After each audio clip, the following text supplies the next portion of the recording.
Olá, pessoal. Agora eu vou tratar do capítulo seguinte, né? Agora é o capítulo 10, que fala sobre a agenda contemporânea do Sistema Interamericano de Direitos Humanos. Então, a obra é sobre o mesmo livro que a gente analisou anteriormente, né? Sobre o mesmo livro que contém o capítulo 9, que era sobre os casos emblemáticos. Então, eu não vou repetir, mas as autoras são as mesmas, né? Claro, Flávia Prevezan e Júlia Cunha Cruz. E o trecho nesse caso e a obra nesse caso é um trecho de um capítulo do mesmo livro e que fala sobre o tópico sobre direitos humanos e pobreza. E esse tópico não possui subdivisões. Bom, alguns conceitos que são trazidos são os conceitos de pobreza, discriminação indireta e perspectiva de direitos humanos. Então, as autoras apresentam essas definições. A pobreza poderia, então, ser definida como uma privação sistemática das capacidades e liberdades básicas, incluindo do exercício de direitos civis, políticos, econômicos, sociais e culturais. E, em relação à discriminação indireta, elas definem isso como medidas que são aparentemente neutras, mas que acabam criando desvantagens desproporcionais para um grupo que é afetado por essas medidas. E em relação à perspectiva de direitos humanos, elas é uma forma de você tratar políticas públicas de modo que elas sejam ancoradas no direito internacional dos direitos humanos. Bom, agora partindo para a obra em si, o objetivo dela é promover uma discussão acerca de um tema que é importante no sistema interamericano de direitos humanos na contemporaneidade, que é a pobreza como um direito humano propriamente dito e também como algo que se relaciona com os demais direitos humanos de maneira geral.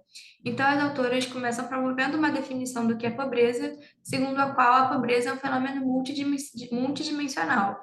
Então, as abordagens mais comuns para definir a pobreza são relacionadas a questões monetárias, né, de falta de dinheiro, mas de uma maneira mais profunda e complementar, pode entender que há alimentos adicionais, como a falta de acesso a uma educação de qualidade, a capacidade de manter uma alimentação que satisfaça as necessidades nutricionais das pessoas e de saúde, a possibilidade de habitar uma moradia adequada e a integração à vida comunitária sem discriminação ou exclusão.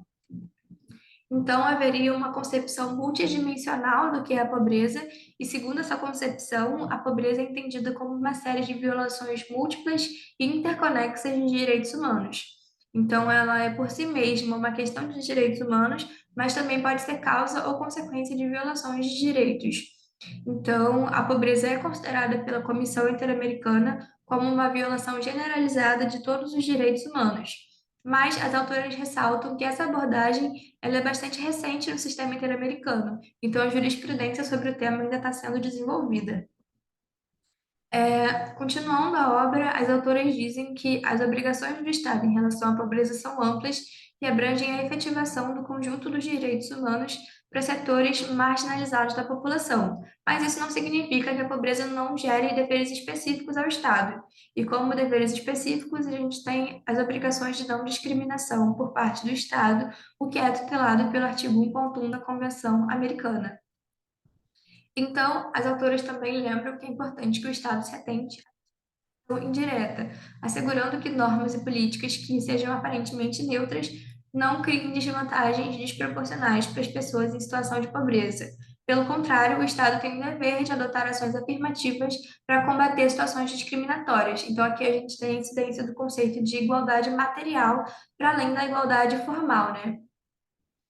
Em vista disso, as autoras apontam que a comissão e a corte abordam o direito à não discriminação partindo de uma perspectiva estrutural e interseccional. A perspectiva estrutural foi constatada, por exemplo, no caso Trabalhadores da Fazenda Brasil Verde versus Brasil, em que a corte reconheceu que vítimas de trabalho escravo estavam sujeitas a um cenário de discriminação estrutural histórica por causa da sua posição econômica de desvantagem.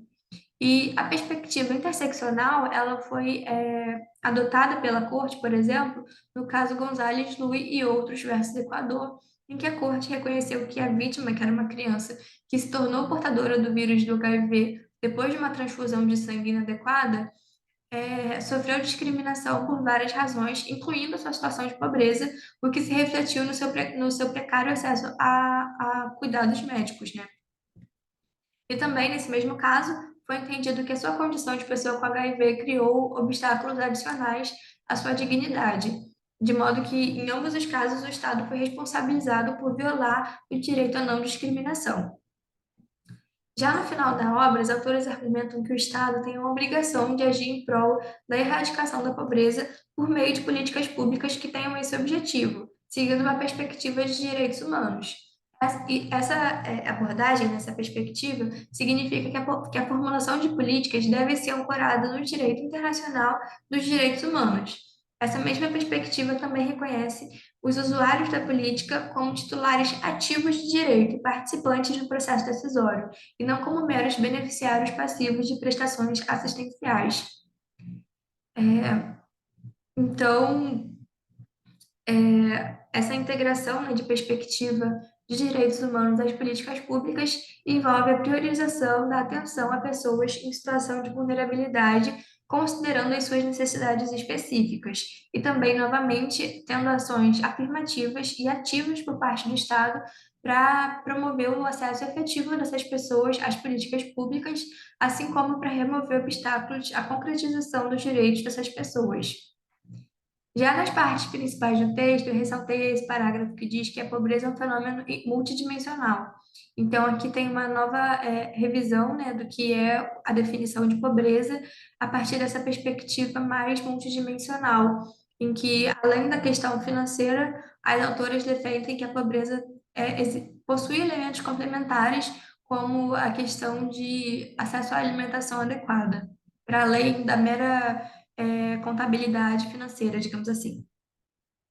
Partindo para as considerações finais, as autoras promovem uma ótima apresentação do tema. Elas começam conceituando o que é a pobreza e como são as diferentes abordagens e perspectivas dessa questão, e depois elas fazem uma relação entre a pobreza e os direitos humanos no sistema interamericano, abordando algumas jurisprudências sobre o tema, apesar de ainda não haver tantos casos específicos sobre a questão da pobreza.